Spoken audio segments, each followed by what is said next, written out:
আসসালামু আলাইকুম। এখন শুনবেন সংবাদ শিরোনাম। দালানে থাকাদের সমান সুযোগ পাবে নিম্ন আয়ের মানুষের সন্তানেরা। করাইলের দোয়া মাহফিলে তারেক রহমান বললেন, কথা দিলে কথা রাখে বিএনপি।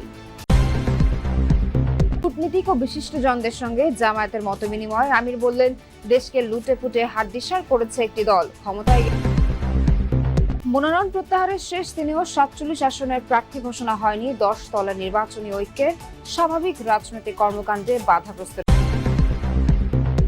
জুলাই গণ অভ্যুত্থান স্মৃতি জাদুঘরের অগ্রগতি দেখলেন প্রধান উপদেষ্টা। ফ্যাসিস্ট আমলের নৃশংসতা সম্পর্কে জানতে সবাইকে পরিদর্শনের আহ্বান। আসসালামু আলাইকুম। এতক্ষণ শুনছিলেন সংবাদ শিরোনাম, এখন শুনবেন বিস্তারিত। বিকল্প প্রার্থী সহ 331টি মনোনয়নপত্র দাখিল করেছিল বিএনপি। ইসির শুনানিতে দলটির 4 জন প্রার্থী বাদ পড়েন।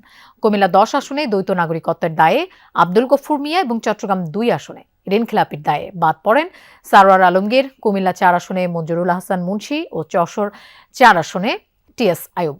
কুমিল্লা 10 আসনে মোবাশ্বের আলম ভূঁইয়া বাছাইয়ে বাদ পড়েন। এছাড়া কুমিল্লা 4 ও চট্টগ্রাম 2 আসনে বিএনপি ও তার জোটের বিকল্প প্রার্থী না থাকায় আপাতত আসন দুটি প্রার্থী শূন্য। তবে এই 2 আসনের প্রার্থিতা বাতিল হওয়াদের মধ্যে হাইকোর্টে রিট করেছেন কুমিল্লা 4 আসনের মঞ্জুরুল হাসান মুন্সি। ঋণখেলাপিদের অভিযোগে নির্বাচন কমিশন চট্টগ্রাম 2 আসনের প্রার্থিতা বাতিল করায় হাইকোর্টে রিট করেছেন সারোয়ার আলমগীর। এছাড়া জোট শরিকদের ছেড়ে দেয়া বেশ কয়েকটি আসনে বিএনপির বিদ্রোহী প্রার্থী থাকায় ভাবনায় মনোনীতরা। ধোঁয়াশা কাটছে না জামায়াতে ইসলামী ও 10 দলীয় নির্বাচনী ঐক্যের জোট নিয়ে।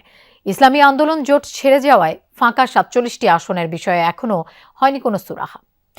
আজ আনুষ্ঠানিকভাবে এসব আসনে নতুন করে প্রার্থী ঘোষণা করার কথা 10 দলীয় নির্বাচনী ঐক্যের। এর আগে আসন সমঝোতার আলোচনার মধ্যেই ধর্মভিত্তিক দলের বাইরে এনসিপি, এবি পার্টি ও এলডিপি আসন ভাগাভাগিতে যোগ দেয়। আসন বন্টন রূপ নেয় 11 দলীয় ঐক্যে। এই 3 দলকে অন্তর্ভুক্তি করায় ইসলামী আন্দোলন বাংলাদেশ একমত হয়নি। এতে আসন ভাগাভাগিতেও প্রভাব পড়ে। জোটের অন্যতম প্রধান দল ইসলামী আন্দোলন বাংলাদেশ 100 আসন থেকে 50-এ নামলেও জামায়াতের সাথে আপোষ রফা হয়নি, ফলে জোট থেকে বেরিয়ে আসে তারা।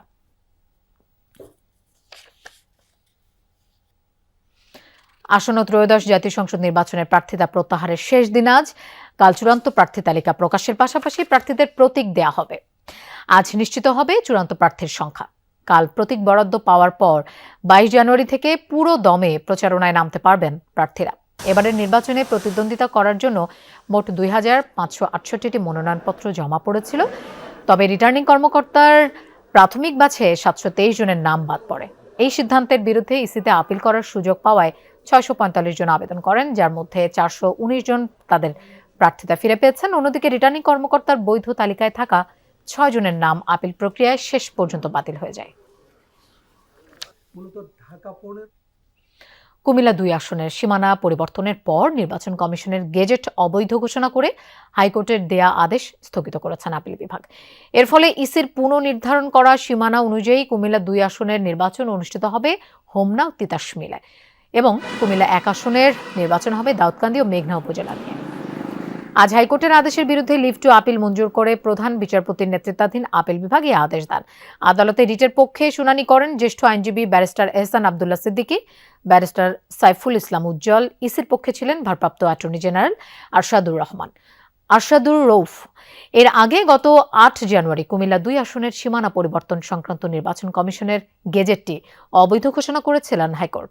একই সঙ্গে আসনটির সীমানা আগের অবস্থায় ফিরিয়ে দিয়ে 24 ঘন্টার মধ্যে নতুন গেজেট প্রকাশের নির্দেশ দিয়েছিলেন আদালত। বিচারপতি মোহাম্মদ মুজিবুর রহমান মিয়ার নেতৃত্বাধীন হাইকোর্ট বেঞ্চ ওই রায় ঘোষণা করেছিলেন। পরবর্তীতে এই রায়ের বিরুদ্ধে আপিল বিভাগ আবেদন করা হয়।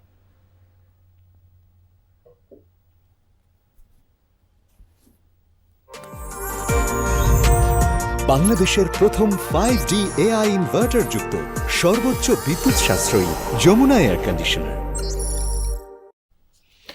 গণতন্ত্র ও নাগরিক অধিকারের স্বার্থে আগামী নির্বাচন শতভাগ সুষ্ঠু ও নিরপেক্ষ হবে বলে প্রত্যাশা করেছেন জামায়াত ইসলামের আমির ডাক্তার শফিকুর রহমান। গত 17 বছরে দেশের জনগণের স্বার্থ সংশ্লিষ্ট সকল প্রতিষ্ঠান ধ্বংস করে ফ্যাসিবাদ কায়েম করা হয়েছিল বলেও মন্তব্য করেন তিনি।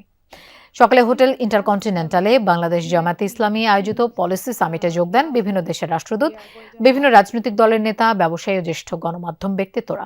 উদ্বোধনী বক্তব্যে ডাক্তার শফিকুর রহমান জানান, দুর্নীতি বিরোধী বিচার বিভাগের স্বাধীনতা রক্ষা ও সংস্কারের পক্ষে অবস্থানের শর্তে যে কোনো রাজনৈতিক দলকে আগামীর অগ্রযাত্রায় সঙ্গী করবে জামায়াত। একটি উন্নত বাংলাদেশের জন্য দেশের সকল অংশের মানুষকে ঐক্যবদ্ধ এবং সহযোগী হবার আহ্বান জানান তিনি। সামিটের দ্বিতীয় পর্যায়ে অতিথিদের বিভিন্ন প্রশ্নের উত্তর দেন জামায়াতের নায়েবে আমির সৈয়দ আব্দুল্লাহ মোহাম্মদ তাহের। তিনি বলেন, আধুনিক ও নাগরিক অধিকার সুরক্ষিত থাকে এমন দেশ গঠনে কাজ করছে জামায়াত। দেশ ও বিদেশের নানা প্রোপাগান্ডা রুখতে যুক্তির মাধ্যমে তারা এগিয়ে যাবে বলে জানান তিনি। We want to rebuild a new Bangladesh that stands on the pillars of pluralist democratic values on which our country was founded. My party believes that only through democracy and free, fair and transparent elections can we move forward as a prosperous country. রাজধানীর hotel ইন্টারকন্টিনেন্টালে চলছে জামায়াতে ইসলামীর policy summit. সহকর্মী শামীম রেজা আছেন সেখানে, আমরা তার কাছে যাচ্ছি। শামীম, কয়টি সেশনে এই সামিট অনুষ্ঠিত হবে? অংশগ্রহণকারীরা কি কি বিষয়ে আলোচনা করছেন, একটু বিস্তারিত জানতে চাই। হ্যাঁ লোপা, 3টি সেশনে আসলে এই সামিট অনুষ্ঠিত হচ্ছে। এই সামিটের মাধ্যমেই আসলে আসন্ন নির্বাচনে যদি জামাত ক্ষমতায় যেতে পারে তাহলে দেশের পরিবর্তনে আসলে তারা কিভাবে ভূমিকা রাখবেন তার সঠিক একটা কর্মপদ্ধতি পরিকল্পনা আসলে দেশের সামনে তুলে ধরার জন্য তাদের এই প্রয়াস।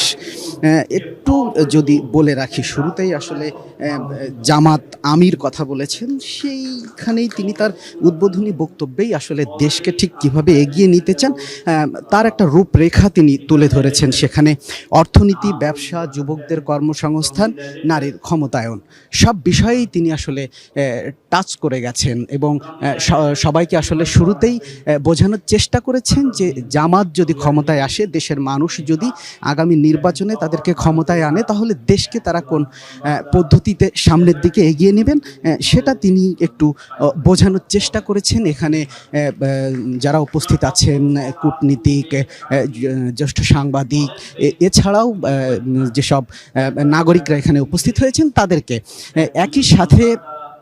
একই সাথে তিনি শুরুতেই যেটা বলেন যে এই মুহূর্তে আসলে সবচেয়ে গুরুত্বপূর্ণ হচ্ছে গণতান্ত্রিক রূপান্তর, আর সেই গণতান্ত্রিক রূপান্তরে যাওয়ার জন্য যেটা প্রয়োজন সেটা হচ্ছে নির্বাচন, এবং সুষ্ঠু নির্বাচনের কোনো বিকল্প নেই। এই নির্বাচন কোনোভাবেই আসলে পূর্বের যেসব নির্বাচনগুলো অনুষ্ঠিত হয়েছে সেই সব নির্বাচনের মতো প্রশ্নবিদ্ধ হওয়ার কোনো সুযোগই নেই। কারণ আবারও যদি প্রশ্নবিদ্ধ নির্বাচন হয় তবে দেশের গণতন্ত্র হুমকির মুখে পড়বে। একই সাথে তিনি এখানে নারীর ক্ষমতায়ন, নারীর কর্মসংস্থান, নারীর নিরাপত্তা